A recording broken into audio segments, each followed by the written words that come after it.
So this recording is I'm gonna ramble a lot. I'm gonna try to explain certain concepts. I wrote a poem, and this is an explainer of the poem before I read it, and then I'll upload a separate video with just the poem, maybe a little bit more of an in-depth explanation. But this is the explanation portion. So before I read this, I'm gonna just try to explain it because I feel like I need to get it off my chest. And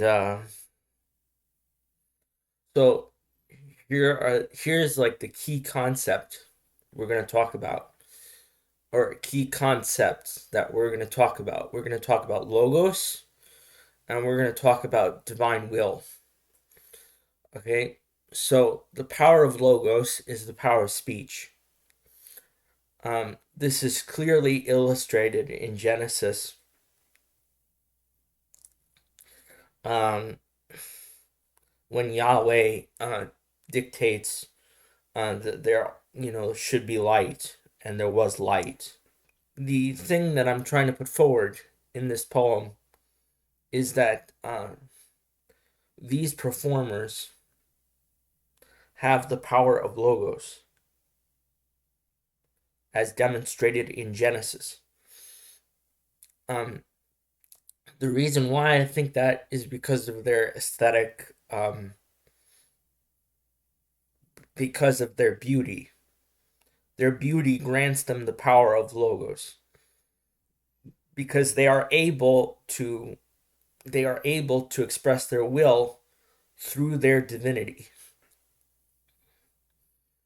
And this is clearly illustrated by my experience of having bared witness to the power and the magnitude of divine will.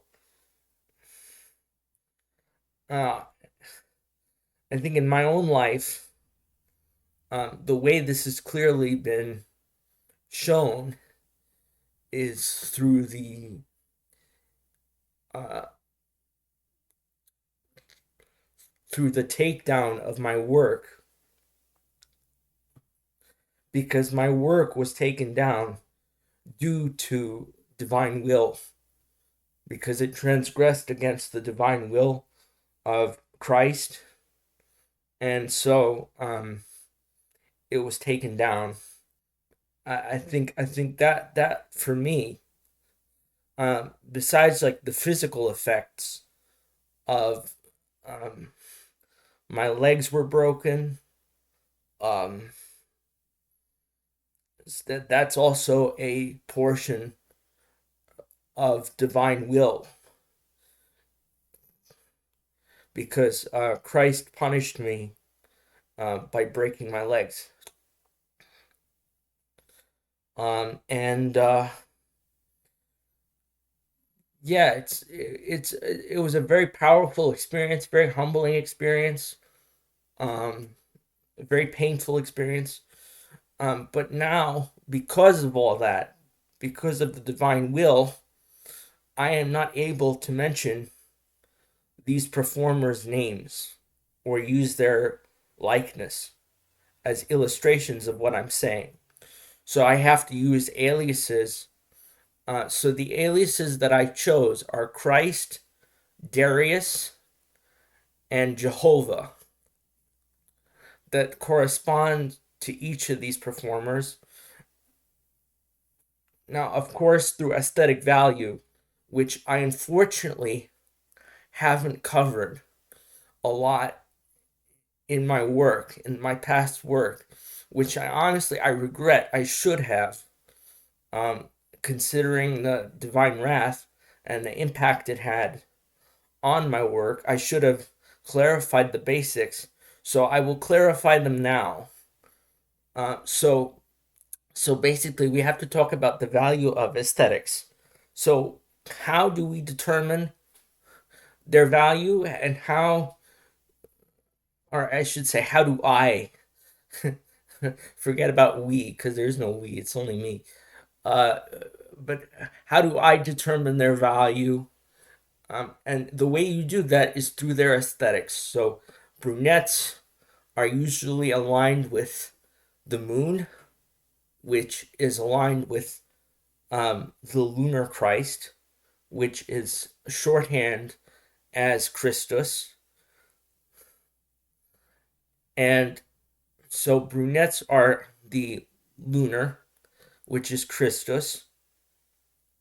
And then you have blondes, which are usually aligned with the sun or the solar Christ, which manifests into two different types of Jehovah. So you have the dark Jehovah and you have the light Jehovah. The dark Jehovah is the lunar Christ. The light Jehovah is the solar Christ. When I invoke Jehovah,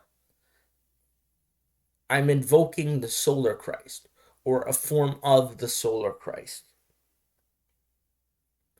which has blonde hair. You can also tell by the jewelry that they're wearing whether or not they're aligned with the dawn. So usually, like bracelets or like a ring around the wrist, usually is a aesthetic value that aligns them with the dawn. Uh, Now, these are all statements that I myself are making.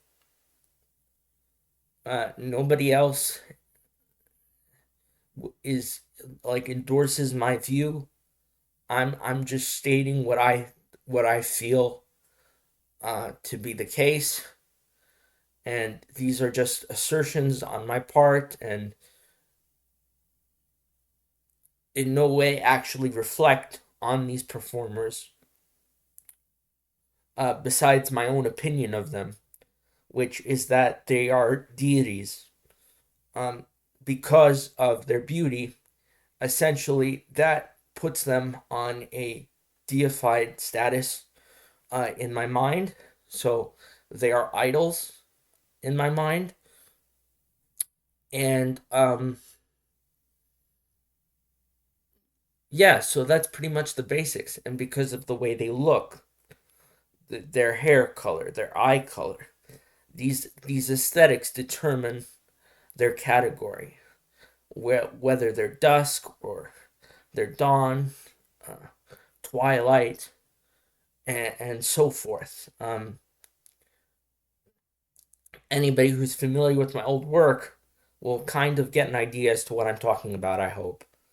Uh, to wherever you could find my old work, uh, which I hope there's still places where you can find it. But of course, the divine wrath severely limited where my work is allowed to be published.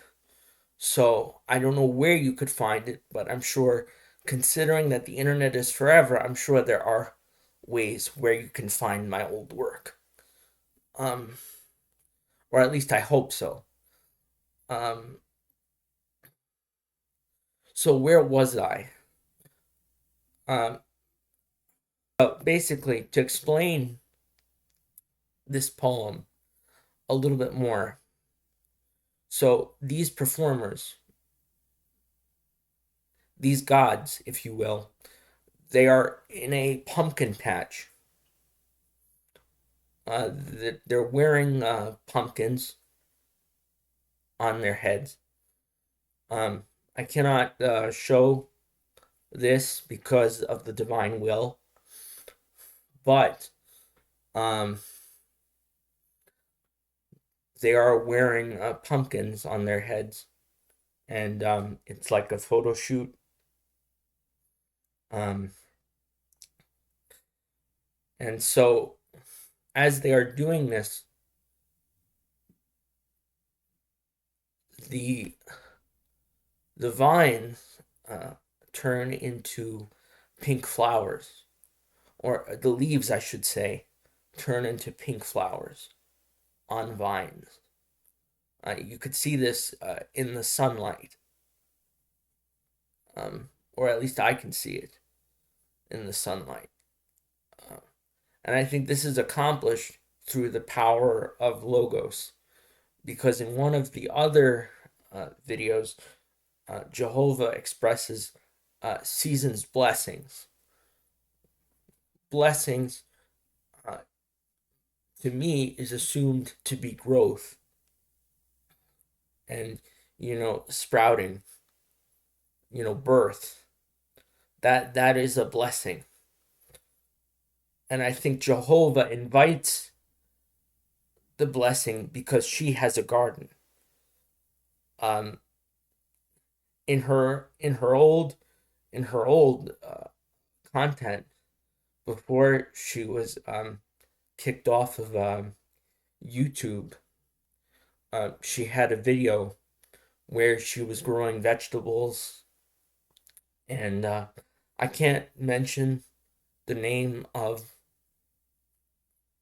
this person, or I guess for my sake, the God, uh, because of the divine will. But essentially, she had one of the videos on her channel was basically um, her growing vegetables in her garden, and I wrote a song about the blessings of her garden, which hopefully you can find. Uh, you can't find it as easily anymore.